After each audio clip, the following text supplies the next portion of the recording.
এটা সিদ্ধান্ত ফাইনাল। তুই আমার কাবিনের টাকা কবে দিবি হেড আমারে ক।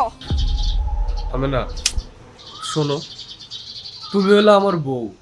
এই যে সংসারটা, এই সংসারটা হলো তোমার। তোমার ভাইয়ের বাড়ি, তোমার বাপের বাড়ি, তোমার আপন ঠিকই, কিন্তু সারা জীবনের জন্য না। সারা জীবনের ঠিকানা হইলো কি জানো? নিজের স্বামীর বাড়ি। তাছাড়া আমাদের মধ্যে তো একটু ভুল বোঝাবুঝি হইতেই পারে, তাই না? আমি যদি কোনো অপরাধ করি সেটা আমি ঠিক করে নিব, তুমি যদি কোনো অন্যায় করো সেটা তোমারও তো উচিত ঠিক করে নেওয়া, তাই না? তাই বললা সামান্য একটা বিষয় নিয়ে তো তুমি একটা সংসার ভেঙে দিতে পারো না। আমি জানি তোমার রাগ বেশি, এই জন্য কিন্তু আমি সবসময় চুপেই থাকি।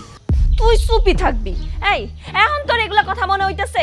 যখন আমারে না জানাইয়া বইনের জামাইরে টাকা পাঠাইছস তখন আমার কথা মনে হয় নাই? তখন আমার পোলাটার কথা মনে হয় নাই? আমি না, সামান্য একটা বিষয় নিয়ে তুমি এত বড় একটা সিদ্ধান্ত নেবা, তুমি বুঝতেছো তুমি কি বলতেছো? হ্যাঁ, তালাক মানে কি? তালাক মানে সব শেষ।